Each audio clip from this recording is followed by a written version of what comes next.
de Jesus. Amém? Glória a Deus. O assunto é bibliologia. Amém? E nós vamos entender como que a Bíblia chegou até nós. Então hoje a gente vai falar sobre esse assunto, tá?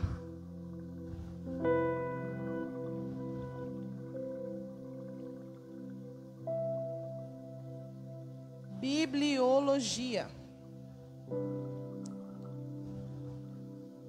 É claro, né, gente, que a gente vai estar falando de uma maneira mais superficial do que alguém aprende na teologia mesmo, mas as informações que a gente vai ter aqui já são preciosas para que nós possamos compreender que o que nós temos na nossa mão é um tesouro.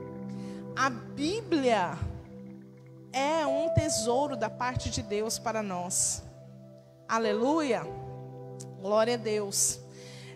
E a primeira coisa que eu gostaria de afirmar nessa noite é que a Bíblia é a palavra. Não podemos acreditar nisso. Nós precisamos declarar que a Bíblia é a palavra de Deus. Amém?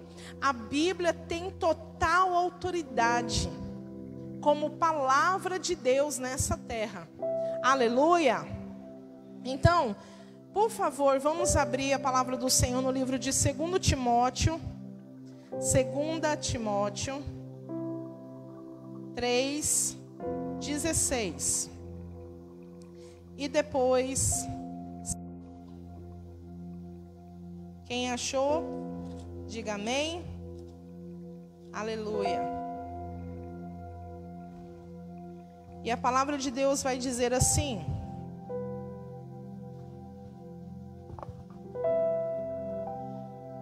toda a Escritura é dada pela inspiração de Deus e é proveitosa para a doutrina, para repreender, para corrigir, para instruir em justiça, para que o homem de Deus seja perfeito e perfeitamente instruído para toda boa obra. Amém? Então, amados, esse texto ele está nos dizendo que a palavra de Deus ela tem total autoridade para quê? Para guiar a vida de um cristão. A Bíblia é o manual da vida do crente. Amém? Da mesma forma que quando você compra um aparelho, vem lá um manual de instrução. E a maioria de nós, o que faz com esse manual? Dobra ele, coloca dentro da gaveta e larga lá. E você vai se aventurar da forma como você acha que aquele aparelho funciona. Mal sabemos nós que se nós nos dedicarmos a estudar um material de instrução de um aparelho, a gente vai descobrir que tem coisas que a gente nem imagina que ele faz, mas ele faz. Assim também é a palavra de Deus. Se as pessoas se dedicassem a estudar a palavra de Deus, você pode ter certeza que a maioria das pessoas teria uma vida tranquila e sossegada. Meu Deus. A gente percebe isso por quê? Porque num culto, por exemplo, como esse, de ensino, de doutrina, vem poucas pessoas. Mas se a gente fizer um culto aqui de cura, milagre, libertação, essa igreja lota que vai ter que pôr cadeira ali fora. Né? Por quê? Porque as pessoas não se atentam para a preciosidade que é a palavra de Deus. Notem que nesse versículo está dizendo que a palavra de Deus ela é perfeitamente proveitosa, ou seja, ela é perfeita. Ela não precisa de acréscimo, ela não precisa de retirada, ela é perfeita. Amém? Outra coisa que nós podemos notar nesse texto é que ela serve para repreender, para corrigir e para instruir. O que significa isso? Que o texto bíblico, eu não posso pegar ele e, por exemplo, se eu preciso ser corrigido, eu preciso entender que não adianta eu pegar o texto bíblico e tentar amenizar. Por exemplo, eu estou vivendo no pecado, mas aí a Bíblia denuncia o meu pecado, por exemplo. Não adianta eu pegar e falar assim, não, mas é que não é bem assim, entendeu? Não, mas é que, na verdade, quando aqueles autores escreveram sobre isso, foi há muitos anos atrás, não tinha nada a ver com a realidade que a gente está vivendo hoje. Não, eu não posso fazer isso. Porque a palavra de Deus está dizendo que ela é perfeita para trazer qualquer tipo de correção, inclusive nos dias em que nós vivemos. Amém? Quantos estão me entendendo? Glória a Deus. Então eu não posso querer manipular o texto bíblico a meu favor. Por quê? Porque ele é do jeito que ele está. E sou eu quem me enquadro, sou eu que me adequo à palavra de Deus, e não o contrário. Não é a palavra de Deus que tem que se encaixar em mim, não. Eu é quem me encaixo na palavra de Deus. Então, se ela diz que algo é pecado, é porque é pecado. Se algo que ela diz que precisa ser corrigido na minha vida, então eu preciso corrigir. Não adianta eu querer ficar dando aquele jeitinho brasileiro. Não, mas vamos juntar também com aquele outro texto que fala assim. Não, não adianta, gente. É melhor não. Vamos abrir agora o outro texto de 2 Pedro.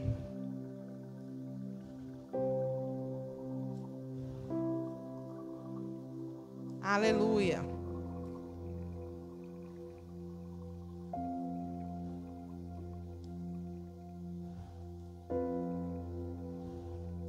Capítulo 1, versículo 20 e 21. Diz assim: sabendo isto, primeiramente, que nenhuma profecia da Escritura é de particular interpretação, porque a profecia não veio no tempo antigo por vontade de homem algum, mas os homens santos de Deus falaram à medida que eram movidos pelo Espírito Santo. Amém? Então esse texto de 2 Pedro só vem confirmar isso que eu estava falando. Amém? Que eu não posso pegar o que está na Escritura e fazer daquilo uma particular interpretação. E eu tenho que entender que os homens que escreveram a Escritura, eles não escreveram de si mesmo, mas eles foram movidos. É isso que está escrito aí. Eles foram movidos, eles foram inspirados pelo Espírito de Deus. Amém? Não foi por vontade do homem. Ninguém estava lá sem fazer nada, de repente falou assim: vou escrever aqui algo que daqui a um tempo, vai ser a palavra de Deus. Não. Eles foram movidos pelo Senhor a escrever o que eles escreveram. Amém? Então a Bíblia é de autoria do Espírito Santo, que colocou o homem para participar disso. Amém? Mas o autor da Bíblia é o próprio Espírito de Deus. Amém? Glória a Deus. Então a palavra Bíblia,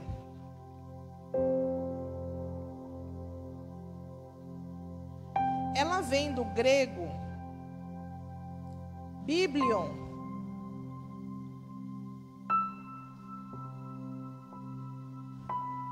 que significa coleção de rolos, ou, para nós podermos compreender de uma forma mais atual, coleção de livros.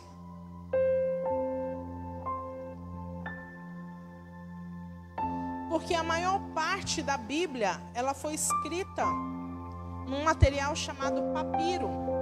E esse material, ele era enrolado como um rolo, né? Então, a Bíblia, ela é formada de vários livros. Então, ela é uma coleção de livros. Glória a Deus. Uma coleção de livros. Quantos livros? Então, a Bíblia contém 69 livros. É verdade. É 39, né? Eu estava com a 39 no Antigo Testamento e 27 no Novo Testamento.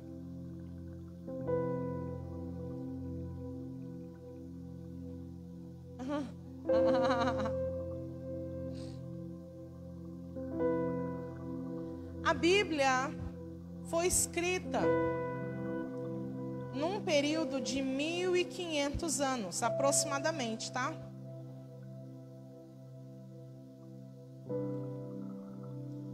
Ela demorou desde dos primeiros livros até o livro de Apocalipse. Se tem na linha do tempo esse período de aproximadamente 1500 anos. Então ela demorou muito para ser escrita, tá? Ela foi escrita por aproximadamente 40 autores diferentes.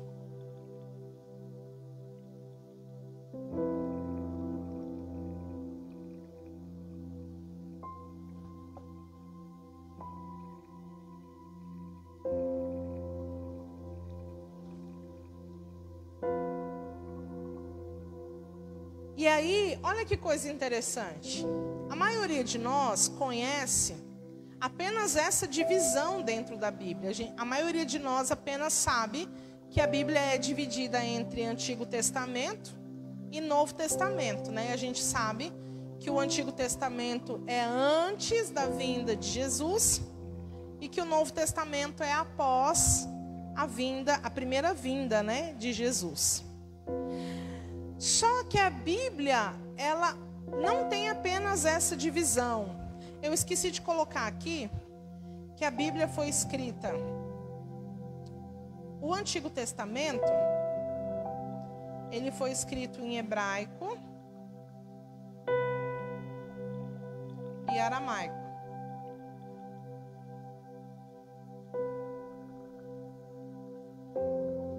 E o Novo Testamento foi escrito em grego.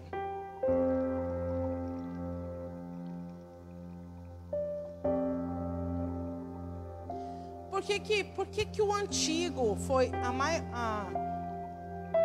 maior parte foi escrita em hebraico, mas quando eles foram levados cativos lá para a Babilônia, lá a língua hebraica ela meio que se perdeu.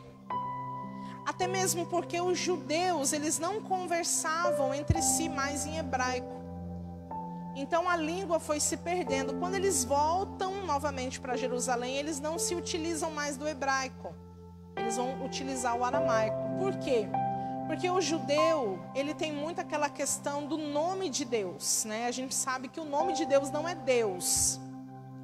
Deus é apenas o título que ele tem. O nome de Deus é um outro nome, e esse nome ele só era pronunciado pelos antigos hebreus. Só eles sabiam pronunciar esse nome.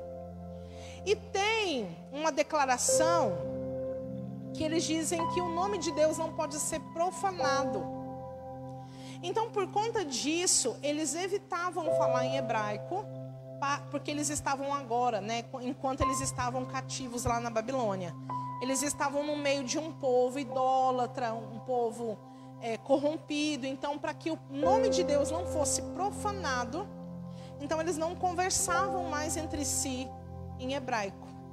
Quando eles iam falar o nome de Deus, eles apenas diziam o nome ou Hashem, né? Para quê? Para não divulgar o nome de Deus no meio de um povo idólatra que pudesse profanar o nome do Senhor. Então é por isso que na Bíblia, algumas Bíblias, quando tem a palavra Senhor, ela está toda em letra maiúscula. Porque ali no original está escrito realmente o nome de Deus. Mas que ninguém sabe como pronunciar esse nome, né? A gente sabe a nomenclatura dele que... Nossa, me deu um branco agora. É Yod, Re, Vav, Re.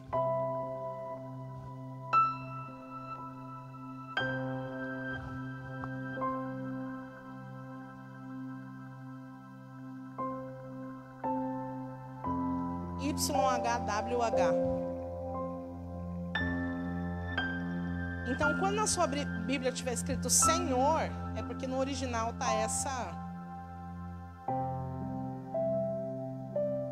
escrito essa palavra aqui. Voltando para o assunto da bibliologia, né? Ficou confuso, gente? Não? É? Por que, Helene? Fala aí. Tire suas dúvidas. O nome de Deus, deixa eu explicar de novo. O nome de Deus não é Deus. Deus tem um nome.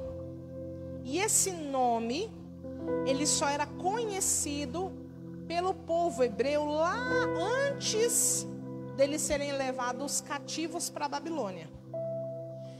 E existe, na verdade, uma passagem que fala que o nome de Deus não pode ser profanado, ou seja, por isso que depois a gente vai ler lá no Decálogo, que são os 10 mandamentos, fala, não tomar o nome do Senhor teu Deus em vão, né? Por causa disso. Porque o nome de Deus era muito precioso, tá? E essa pronúncia desse nome, só esses hebreus que sabiam pronunciar, entendeu? Quando eles vão serem levados cativos, eles estão na Babilônia agora. Lá, o povo que estava lá totalmente corrompido, idólatra, faziam muitas coisas que abominavam o Senhor. Então, com o receio do nome de Deus não ser profanado ali, então eles param de falar em hebraico, que é a língua original. E aí eles vão utilizar o aramaico. Entendeu? Para preservar o nome de Deus. Tá? Então, isso. Então, quando a Bíblia foi escrita, quando ela foi escrita, o nome de Deus estava lá escrito. Entendeu? Com essas iniciais aqui que são em hebraico. Quando ela foi traduzida, algumas Bíblias vão colocar o nome Senhor, porque sabe que ali está falando o nome de Deus. Mas como não se pode dizer o nome de Deus, então coloca Senhor. Entendeu? Amém. Então vamos voltar aqui. Então, a Bíblia, ela tem mais do que apenas essa divisão de Antigo e Novo Testamento. Ela tem 8 divisões dentro dela. Quais são essas divisões? Vamos ver aqui então. Vamos pegar aqui o Antigo Testamento. Então ela vai ter a lei, os livros históricos, os livros poéticos e os proféticos.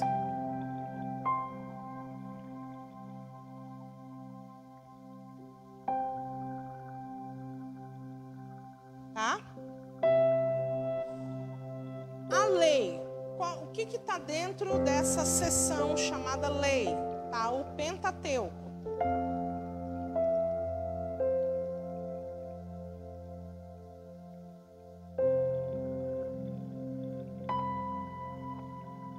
Que está de Gênesis até Deuteronômio. Então aqui nós vamos ter 5 livros. Certo, gente? Tá. Os livros históricos, que vai de Josué, acho melhor eu escrever do que eu colocar a nomenclatura, né? De Josué até Esther. E aqui nós temos 12 livros.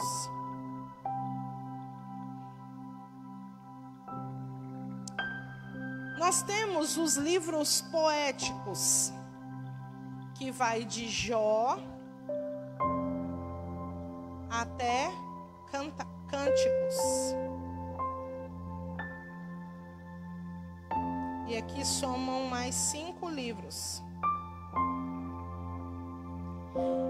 E aí, os proféticos, eles são subdivididos em profetas maiores e profetas menores. Por que eles são subdivididos assim? Não é porque uns eram melhores do que os outros, né? Mas é por causa da quantidade que eles escreveram, o volume, né, com o qual eles escreveram. Por exemplo, os profetas maiores vai ser de Isaías até Daniel.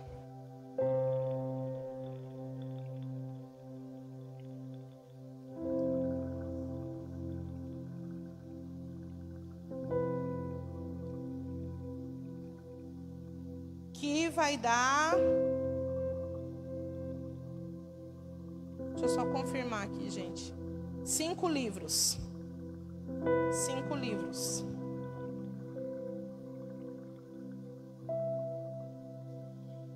E os profetas menores, que é de Oséias até Malaquias, que vão dar 12 livros.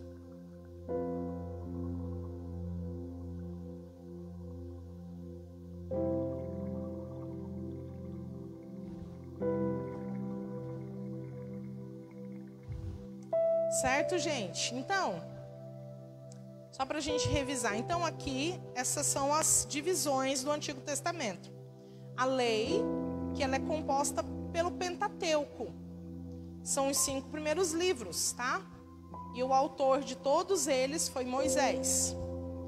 Os históricos é porque conta a trajetória da história do povo, certo? Que vai de Josué a Esther, 12 livros. Os poéticos é por conta da forma que eles foram escritos, em forma de poesia. Por exemplo, para quem não sabe, o livro de Salmos são canções, né? Então eles são chamados de poéticos por causa da forma que eles foram escritos, que vai de Jó até Cântico dos Cânticos, são 5 livros. E os proféticos, divididos entre profetas maiores e menores, pela quantidade de escritos que cada um desses profetas fez. De Isaías a Daniel, profetas maiores, e de Oséias a Malaquias, profetas menores. Tudo bem até aí? Glória a Deus.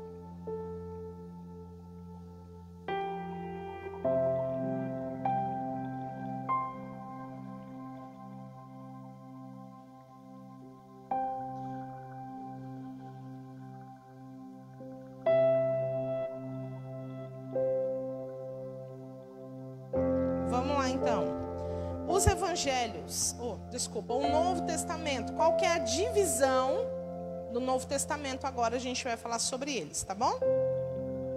A divisão é o seguinte: evangelhos, vou colocar todos e depois explico. Histórico,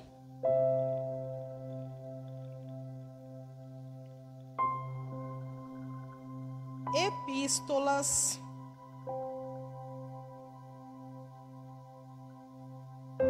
ou cartas, que é a mesma coisa. E aí dentro das epístolas nós temos uma outra subdivisão, que são as paulinas e as gerais. E por último, profético.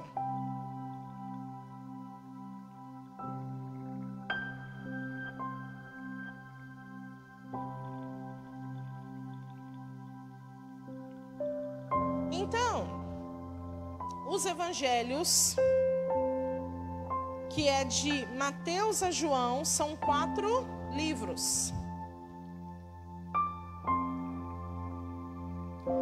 O histórico, por que é histórico? Porque é só o livro de Atos. Então é um livro.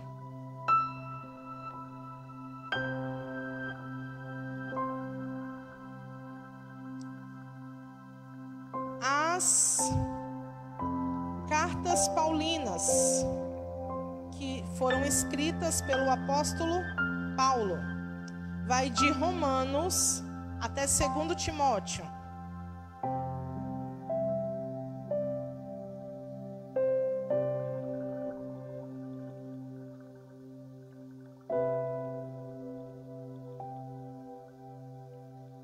E as cartas gerais, deixa eu só confirmar aqui quantos são. 11 livros, tá? As cartas paulinas, 11 livros. E cartas gerais, que vai de Tito até Judas.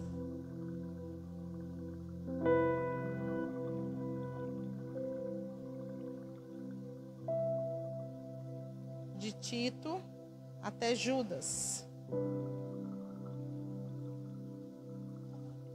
Que serão 10 livros.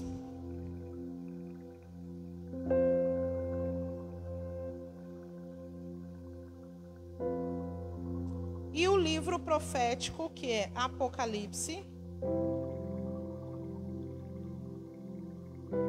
Então é só um livro.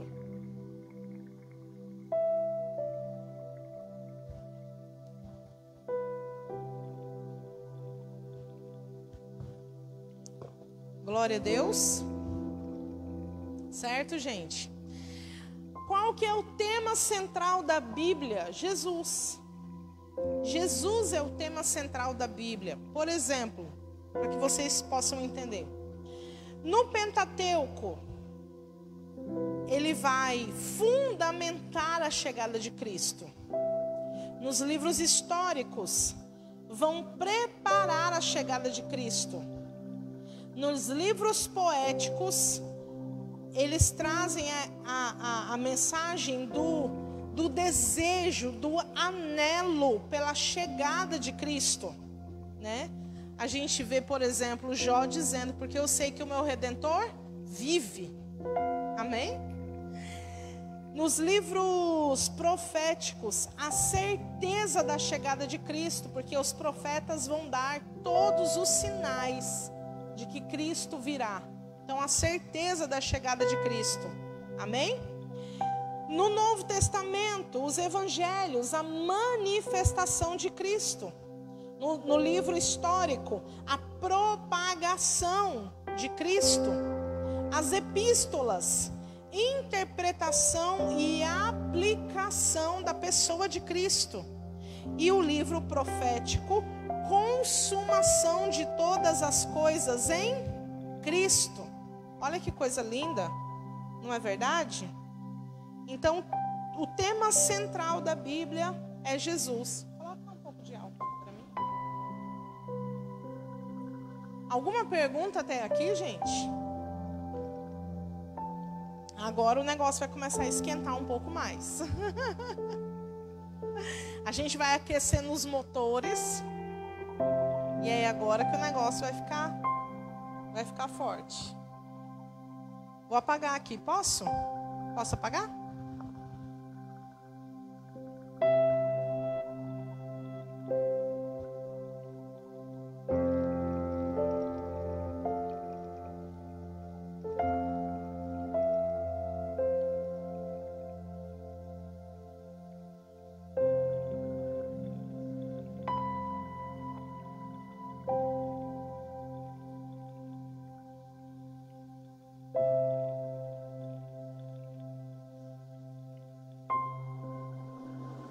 Nós vamos falar agora o processo de formação da Bíblia.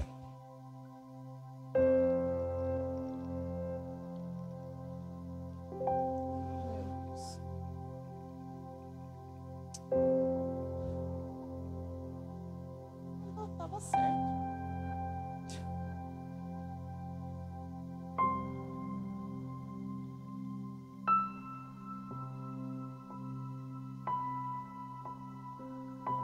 Como que a Bíblia foi formada? Porque nós acabamos de dizer que ela foi escrita num período de 1500 anos. Como que ela foi ganhando forma, né? A primeira coisa que nós não podemos esquecer é sobre a revelação e a inspiração.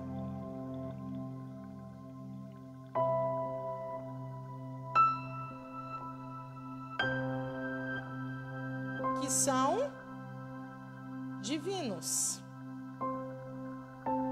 Essas duas coisas não são da mente humana, mas é divino, vem do Senhor.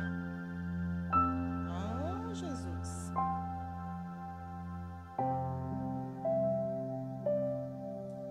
Glória a Deus. Depois vem as outras fases que aí o Senhor, Ele vai contar com o auxílio de pessoas selecionadas pelo próprio Deus para fazer isso.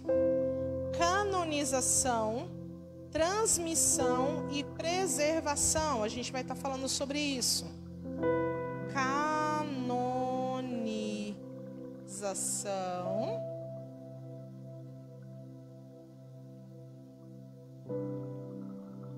Esqueci outra palavra, gente. Transmissão.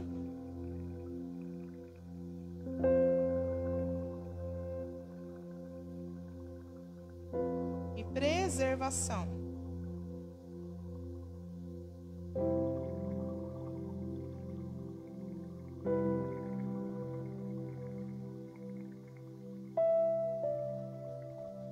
A gente vai estar falando um pouquinho sobre cada uma dessas coisas. Amém? Vamos falar um pouquinho sobre essa canonização. Canonização é o processo pelo qual um livro foi ou não considerado como autêntico e inspirado por Deus. Amém? Então, no período lá das Escrituras, os autores escreveram, né, os livros ficaram prontos. Chegou a hora de analisar esses livros para saber se eles estavam realmente dentro da revelação e da inspiração divina, tá?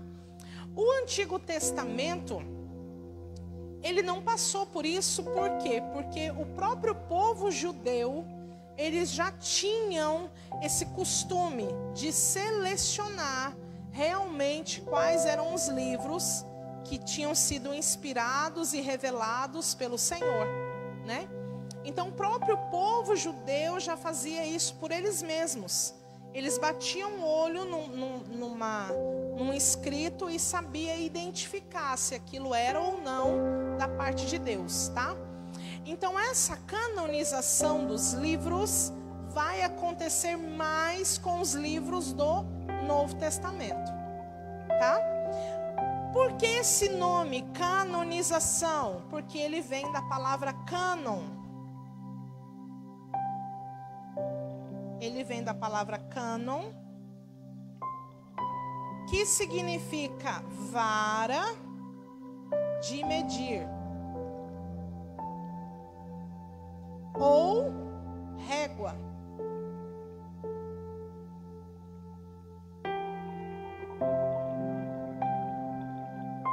Então, eles colocaram alguns critérios, e esses critérios se tornaram uma vara de medir.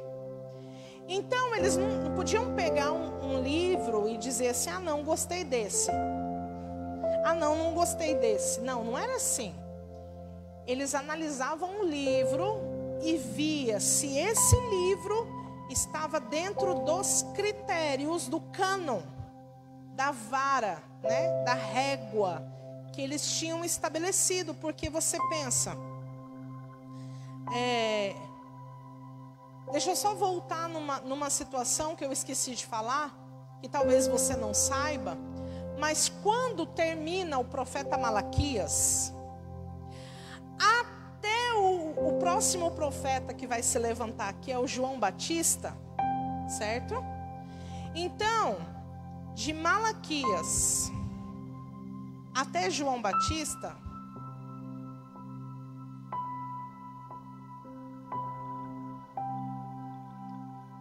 vai ter um período chamado período interbíblico. Esse período ele vai durar aproximadamente 400 anos. Tá?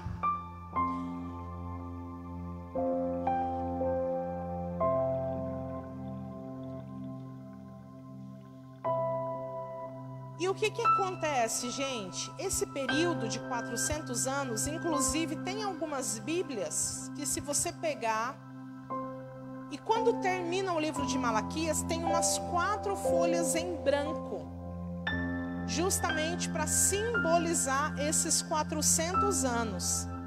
Porque esses 400 anos é um período histórico que situa entre o fim do Antigo Testamento e o início do Novo Testamento, tá? Foi um período onde houve um silêncio profético, sem que a Bíblia registrasse nenhuma mensagem dos profetas.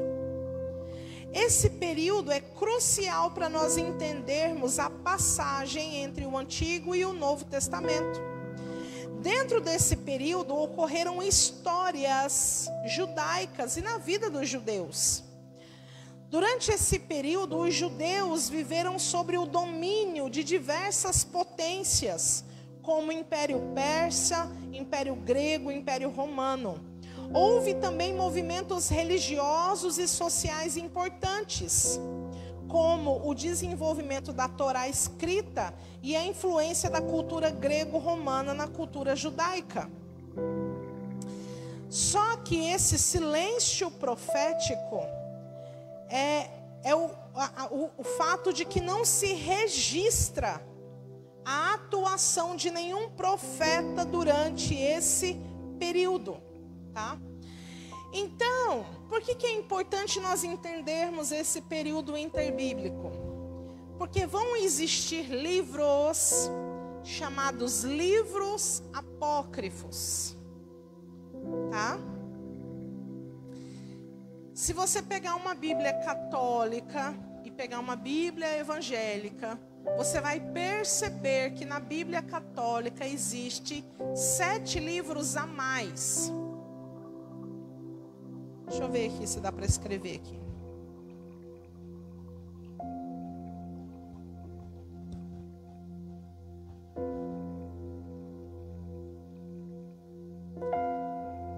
Vou escrever aqui do ladinho aqui. Livros apócrifos.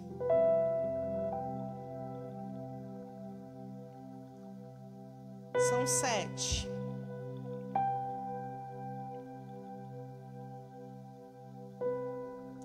Livro de Tobias,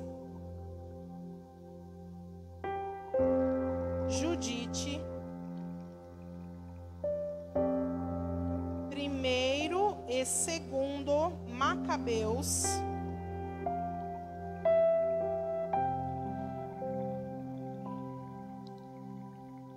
Sabedoria,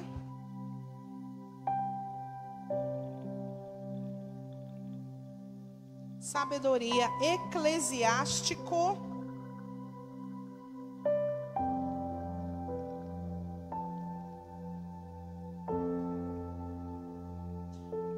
o livro, esse aqui é diferente. Nós temos o Eclesiastes. Esse aqui é Eclesiástico, tá? E o Baruque.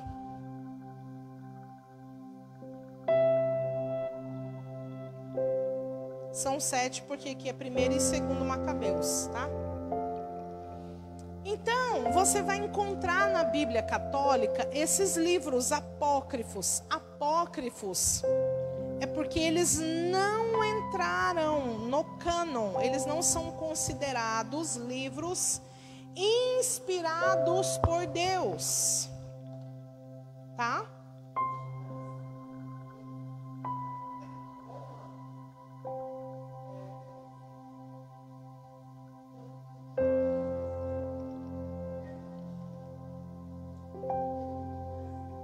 Exatamente, é isso mesmo. É. Sim. Exatamente. Então, a Igreja Católica, durante o Concílio de Trento, lembra que a gente estudou os concílios? Durante o Concílio de Trento, afirmou que os livros apócrifos são parte das Escrituras Sagradas e que devem ser considerados com o mesmo respeito e reverência que os outros livros da Bíblia, né? Então, por que eles não estão dentro do cânon? O principal motivo é que a maioria deles foi escrito nesse período interbíblico, tá? Então, se não havia voz profética nesse período, há uma grande probabilidade de não ser inspirado e nem revelado pelo Espírito de Deus. Entenderam? O segundo motivo é pelo fato de que alguns deles não apenas contam histórias do povo, mas trazem ensinamentos que contradizem o ensinamento geral da Bíblia. Por exemplo, no livro de Judite, ensina a oração aos mortos. Por isso que dentro da Igreja Católica você vai ver missa de 7º dia, acender vela para morto. Por quê? Porque para eles, esses livros são considerados inspirados. Entenderam? Tá? Outro motivo, dentro do cânon, um dos critérios é sobre a própria vida do autor. A própria vida do autor precisava ter uma autoridade divina. E no livro de Macabeus, por exemplo, se você pegar lá, tiver a oportunidade de pegar uma Bíblia católica e ver nos últimos versículos ali do livro de Macabeus, o próprio autor ele vai falar assim: olha, eu escrevi aqui. Se eu escrevi certo ou se eu escrevi errado, eu não tenho certeza, eu escrevi. Entendeu? O próprio autor de Macabeus, ele não se considera alguém que foi inspirado por Deus a fazer aquela escritura. Entendeu? Exatamente, tá? Então é por isso que nós vamos ter essa diferença dentro da nossa Bíblia e dentro da Bíblia católica, tá? voltando à questão da canonização, porque não foram só esses livros, tá, gente? Existiram muitos apócrifos no Novo Testamento também. Só para você ter uma ideia, na época surgiram aproximadamente 100 evangelhos. E nós só temos 4 na Bíblia. Mas na época da igreja primitiva, porque eles não tinham uma Bíblia como nós temos hoje, certo? Então, o que vai acontecer? Vão surgir muitos escritos. Por exemplo, eu vou falar alguns para vocês aqui, ó. Evangelho de Tomé, Evangelho de Maria, Atos de Pedro, Atos de Paulo, Apocalipse de Pedro, Evangelho de Judas, Apocalipse de Paulo e muitos outros. Então, esses livros foram excluídos por diversas razões. Por exemplo, dúvidas sobre a sua autoria, que eu já falei aqui, né? Conteúdos divergentes e dúvidas sobre a inspiração divina. A igreja não considera os apócrifos como inspiração divina, nem como livros da Bíblia, tá? Por exemplo, num dos evangelhos, desses evangelhos apócrifos, se você pegar para ler, porque a Bíblia ela não traz, por exemplo, como que foi a infância de Jesus, né? A única coisa que a gente sabe da infância de Jesus é que ele com 12 anos ficou lá no templo, né? Maria ficou aperreada sem saber onde que ele estava. E voltou e ele estava bem lá, né? Lindo, leve e solto. Falando lá, discutindo a palavra de Deus com os mestres da lei. O único registro que a gente tem da infância de Jesus é esse. Então, os apócrifos dos evangelhos, né, vão relatar inúmeras coisas que são até difíceis da gente imaginar que tenham acontecido. Por exemplo, um deles vai dizer que Jesus foi reprovado por um professor e ele foi lá e amaldiçoou o professor. Aí outro, que Jesus, por onde ele passava, nasciam flores. Aí o outro, que um dia um menino que estava brincando com Jesus foi lá e matou um passarinho. Aí ele foi lá, pegou o passarinho na mão e ressuscitou o passarinho. Coisas desse tipo, né? Por exemplo, da onde, quando a gente vê o presépio, na época lá do Natal, geralmente a gente não vê a gente vê uma gruta. A gente vê os bonequinhos lá colocados numa gruta. A Bíblia diz que eles estavam numa gruta? A Bíblia diz, olha só, a Bíblia não diz que eram reis e que eram 3. A Bíblia não diz isso. Nem os nomes deles a Bíblia diz os magos do Oriente. A gente supõe que seja 3 porque foram 3 presentes, mas a Bíblia não diz. E por que hoje a gente tem a ideia de que são 3 reis magos? Porque a Igreja Católica tirou isso dos apócrifos do Novo Testamento, dos evangelhos apócrifos. Entenderam? É por isso que a gente tem que conhecer a Bíblia. Por quê? Porque você não sabe o que é falso se você não conhecer o que é verdadeiro. Entenderam? Voltando aqui.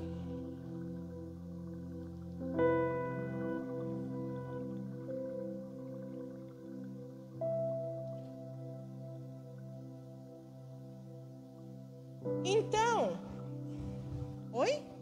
Nada não? Então, voltando aqui. Como então que era a vara de medir? Quais eram os critérios que eles usavam para definir se um livro era realmente considerado inspirado ou não pelo Senhor? Primeira coisa, a autoridade. Vou escrever aqui, peraí.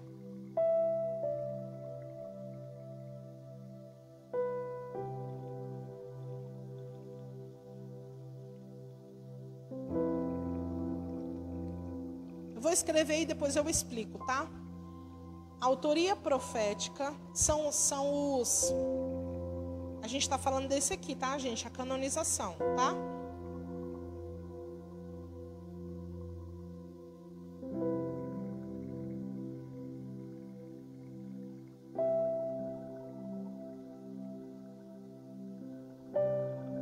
Autoria profética, confiabilidade,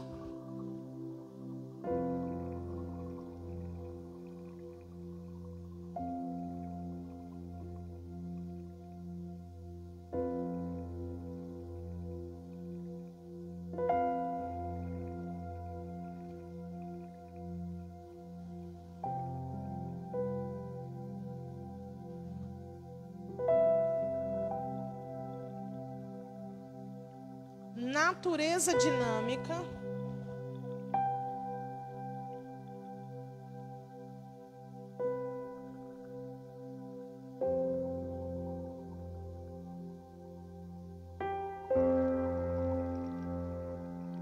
e unanimidade.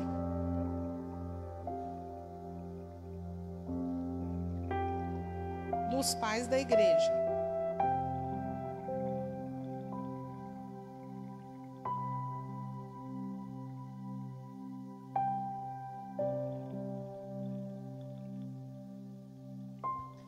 Então, o que seria essa autoridade? Eles olhavam para aquele escrito e conseguiam identificar se aquilo realmente estava dentro de um contexto da voz de Deus. Quando você era criança e você ouvia seu pai chamar seu nome,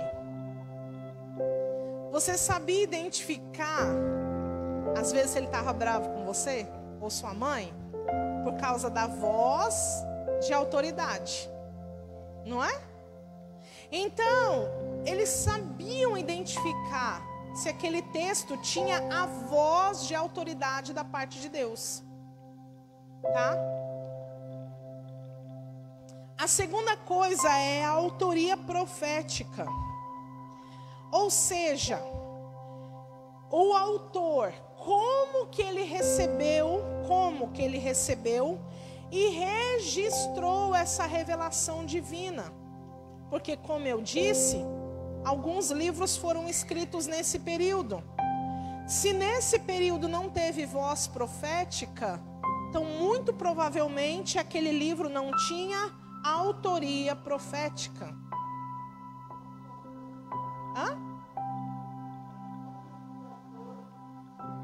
Como o autor registrou a revelação divina. Como e quando, né? Ele registrou a revelação divina. Confiabilidade, ou seja, o ensino, o conteúdo está em harmonia com todo o restante da inspiração divina. Confiabilidade. Vou dar um exemplo. Por exemplo, o livro de Tiago foi um dos livros do Novo Testamento que mais demorou para entrar no cânon. Por quê? Porque Paulo vem dizendo que a salvação é pela graça, não é pelas obras, tá?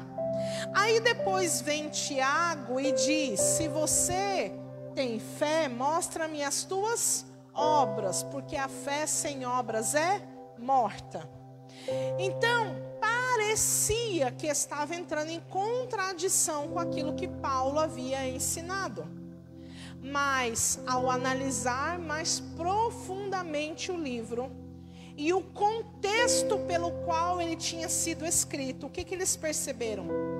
Que o que Paulo estava fazendo, ele estava combatendo um tipo de heresia. E o que Tiago estava fazendo era combatendo outro tipo de heresia. Por exemplo, o que Paulo vinha combatendo era o fato de que alguns diziam assim, que para eu ser salvo eu tinha que fazer alguma coisa. Eu tinha que circuncidar, eu tinha que voltar a praticar os ritos judaicos. Então aí ele vai combater essa heresia dizendo: não é pelas obras, é pela graça, a salvação. Em contrapartida, Tiago vem combatendo a heresia daqueles que diziam: a salvação é pela graça, então eu posso tudo, eu sou livre, eu posso fazer tudo. E ele está falando: não, se você tem fé, agora me mostra a obra dessa fé. E qual é a obra dessa fé? A minha vida sendo transformada, eu sendo um novo homem, uma nova mulher, entende? Então eles chegaram a essa conclusão, que não existia uma contradição, pelo contrário, existia uma complementação, porque diante de Deus a minha salvação realmente é pela graça, mas eu preciso expressar para os homens que a minha fé é verdadeira através das minhas obras. Então não era uma contradição, era um complemento. Entenderam? Então tudo isso era avaliado, gente, era um trabalho minucioso. Tá? Então é isso que fala sobre a confiabilidade. Hã?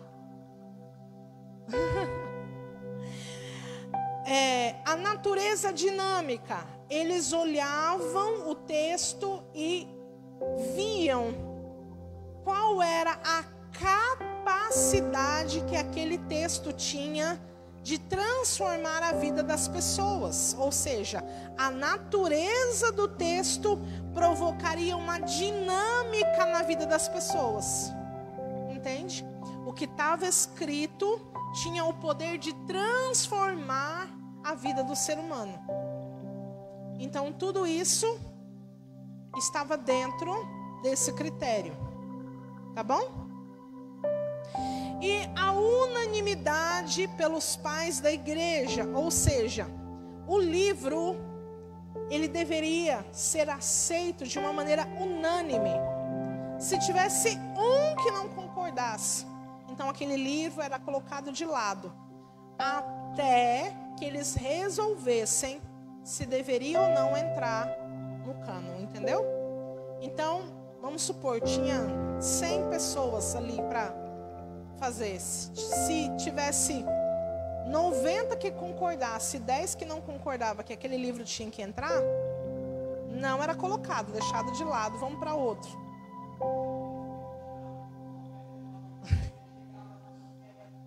Um não quer, então não vai entrar.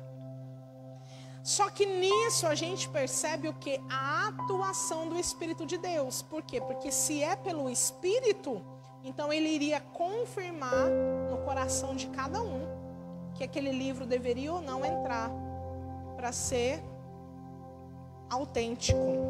Amém, gente? Tudo bem até aqui? Alguma pergunta?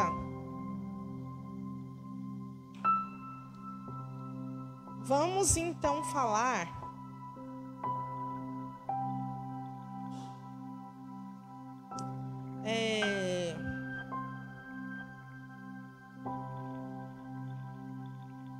da transmissão, né? Da transmissão e a preservação.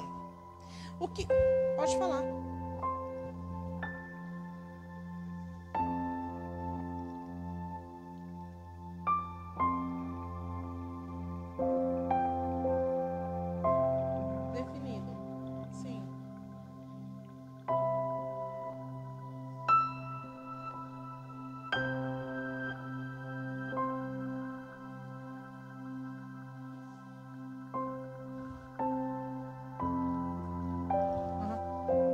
Pelos outros critérios, pela confiabilidade e pela natureza dinâmica. Entendeu?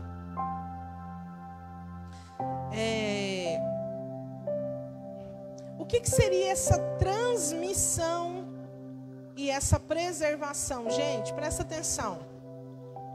A transmissão é porque os textos originais, eles estão todos em hebraico e aramaico e grego. mas só existe essa língua no mundo? Então você imagina o trabalho que deu para traduzir tudo isso. E tem um detalhe. Tem coisa, por exemplo, a palavra saudade. A gente sabe que só existe no dialeto português, não existe em outro.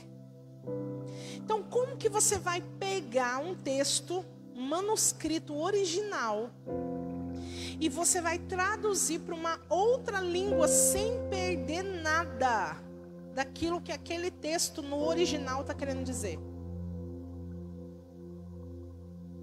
Porque uma coisa, por exemplo, é eu ler uma frase e interpretar do meu jeito. Mas eles não podiam fazer isso. Entenderam? Então a Bíblia, ela passou por um processo de transmissão, ou seja, de tradução minuciosa. Às vezes, tinha alguns manuscritos que eles iam traduzindo letra por letra, não era nem palavra por palavra, era letra por letra, para não correr o risco de corromper aquilo que estava escrito. Depois eles iam lá, contava letra por letra, palavra por palavra, fazia uns cruzamentos lá para ver se estava tudo alinhado dentro daquilo que era o original. Muitos anos. Muitos anos. E a preservação desses textos, porque você imagina, vamos supor, fez uma tradução, mas aquela tradução não poderia se perder. Então eles tinham que fazer cópias e mais cópias e mais cópias para preservar aquela tradução. Vocês conseguem imaginar que teve pessoas que se dedicaram a vida delas inteira nisso? E aí a gente pega a Bíblia e deixa lá encostada lá no canto de casa, como se... É, verdade.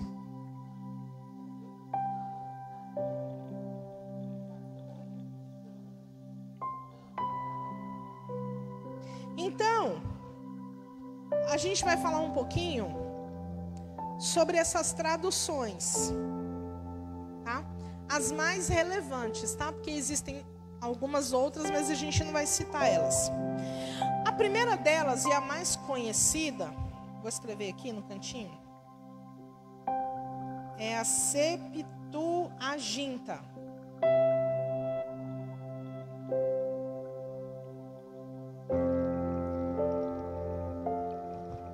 O que foi a Septuaginta? É a tradução do Antigo Testamento hebraico para o grego. Então essa tradução foi do Antigo Testamento, que fez do hebraico para o grego. Por que ela chama Septuaginta? Porque eles reuniram 70 sábios, 70 homens lá, para poder fazer essa tradução. E sabe o que aconteceu? Quando eles terminaram a tradução do hebraico para o grego, eles foram comparar e todas elas estavam idênticas.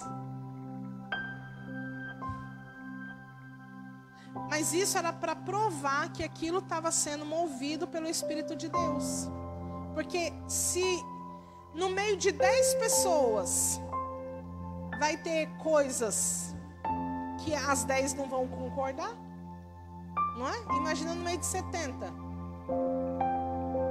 E as traduções estavam perfeitas. Exatamente. Depois vai acontecer a tradução da Vulgata Latina.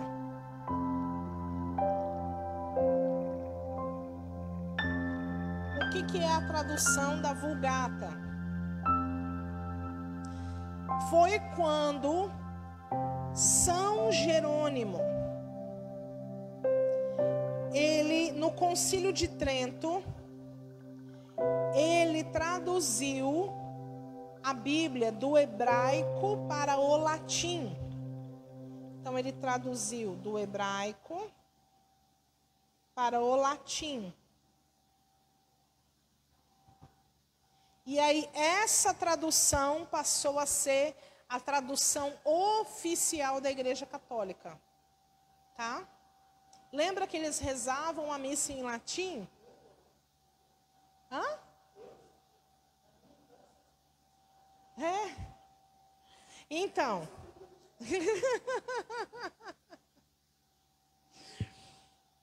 Então, essa foi a Vulgata Latina, tá? São as principais. Depois, o Martinho Lutero, lembra do Martinho Lutero? Então, entre 1522 a 1534, ele traduziu o Novo e o Antigo Testamento para o alemão. Então, depois, o Martinho Lutero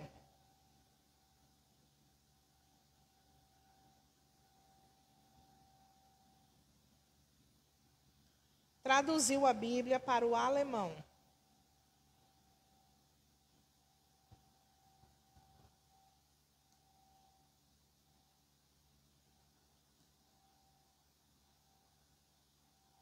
E depois, um homem chamado Tyndale, ele traduziu a Bíblia para o inglês. Só que esse homem, ele foi perseguido e morto, condenado à fogueira em 1536, porque ele não tinha autorização para fazer isso. Então, ele foi morto por causa disso.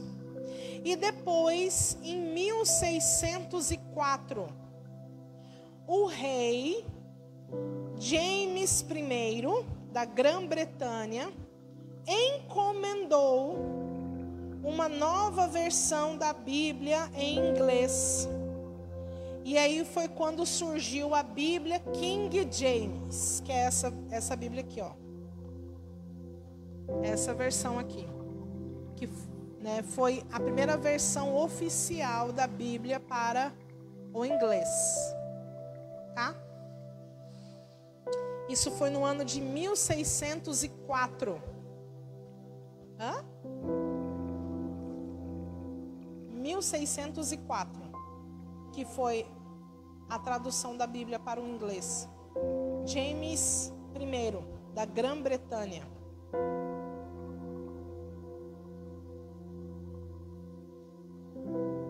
Gente, vocês estão compreendendo o caminho que a Bíblia fez para chegar até nós?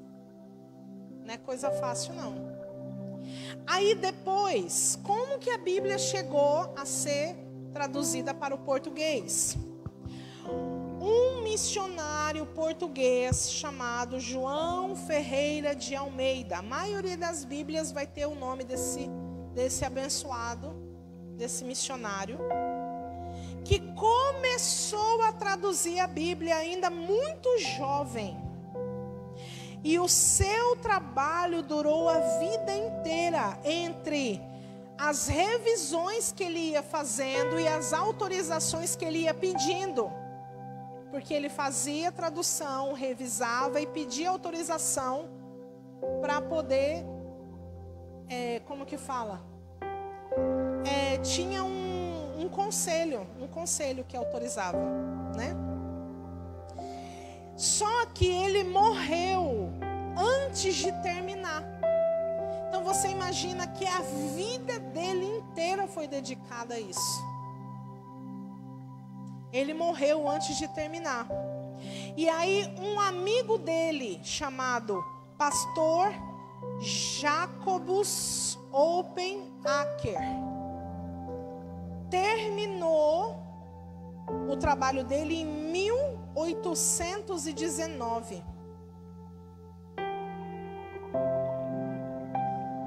lançou a versão revista e corrigida em 1898 na Europa. E depois a revista e atualizada em 1959 no Brasil, pela Sociedade Bíblica do Brasil.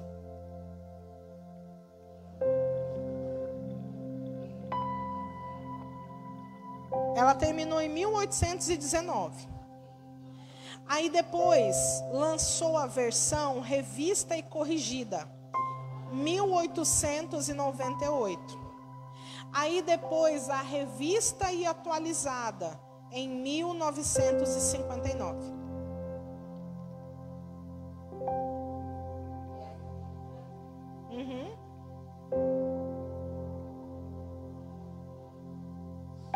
Que coisa linda. Hã?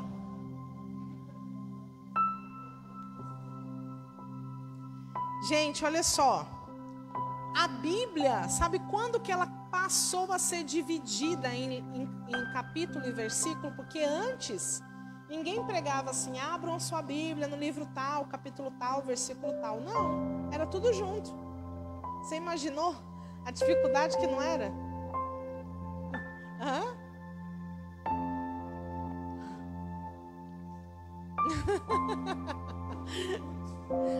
Olha só. Sabe quando que foi feita essa divisão? Em 1227. O Antigo Testamento foi feito pelo inglês chamado Stephen Langton e o Novo Testamento em 1551 pelo Robert Stephanus, um francês. Então, só a partir disso que a Bíblia foi dividida em capítulo e versículo. Em 1227 o Antigo Testamento e 1551 o Novo Testamento. Que coisa, né, gente? Para a gente terminar, tem alguma dúvida até aqui? Não? Para a gente poder terminar, a Bíblia, então, ela foi traduzida para mais de 700 idiomas. É o livro mais vendido no mundo. Passou por inúmeras revisões e ganhou diversas edições. Quais são as principais delas? Você já viu qual que é a versão da sua Bíblia? Eu vou falar aqui algumas, talvez você vai poder identificar ela hoje. Às vezes elas vêm com uma nomenclatura. Por exemplo, a ARC, que é a Bíblia Almeida, Revista e Corrigida. Ela é uma tradução mais antiga e fiel ao texto original, com linguagem mais formal. Depois vai ser ARA, que significa Almeida, Revista e Atualizada. É uma linguagem mais moderna, mas com foco na precisão textual. Depois tem a NAA, que é a Nova Almeida e Atualizada, com linguagem ainda mais atualizada e familiar. A CF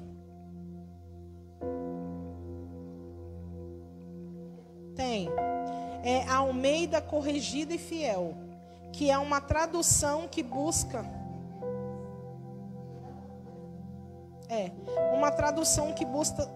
ser fiel ao texto original, com linguagem mais formal e mais próxima do português antigo. Essa é a ACF, Almeida Corrigida Fiel. Aí tem outra tradução que é NTLH, que é a nova tradução na linguagem de hoje. Aí tem a NVI, que é a Nova Versão Internacional. Aí tem a CNBB, que é uma tradução católica, tá?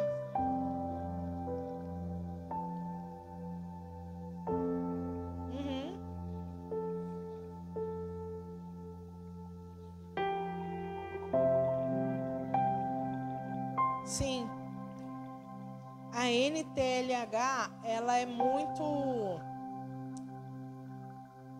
uma linguagem de hoje, só que muitas vezes, na intenção de ter a linguagem de hoje, perde-se o contexto, a tradução fiel daquilo que realmente o texto está querendo dizer. Então, ela é meio suspeita, vamos dizer assim, né? Tem uma tradução que é Bíblia Livre para Todos. Tome cuidado com essa Bíblia. Que é a BLT.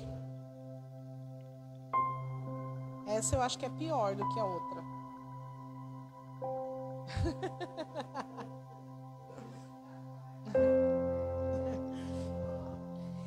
Então, gente, quando você for comprar uma Bíblia, olhe, pesquise sobre qual que é a versão da sua Bíblia. Para quê? Para que você não perca realmente o que o texto no original quer dizer.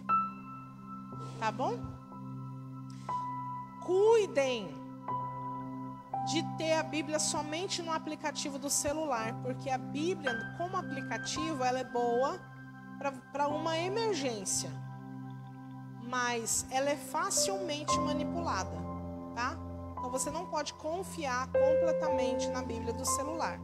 É bom que você tenha uma Bíblia escrita mesmo.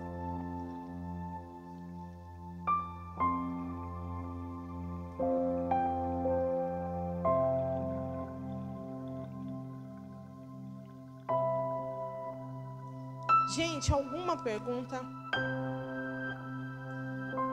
Então, amados,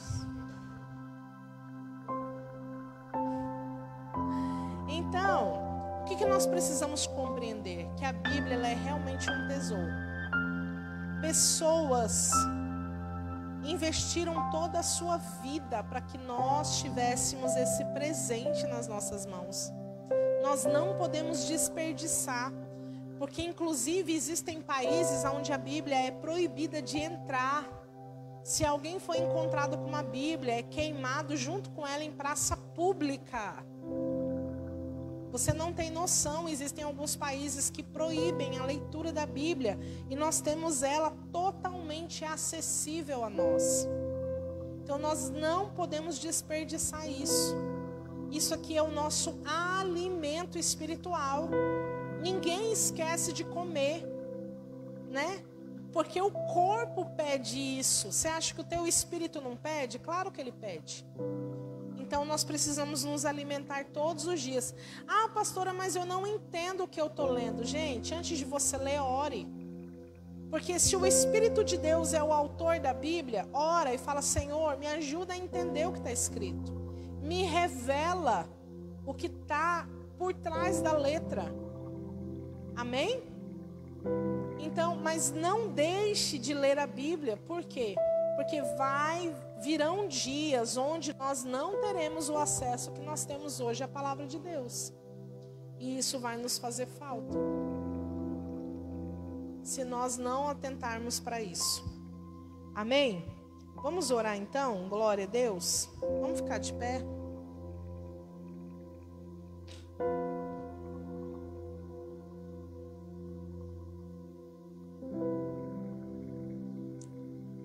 Amém, glória a Deus, aleluia. Fecha os teus olhos. Amém. Pai, em nome de Jesus, nós cremos, Senhor, que a Bíblia é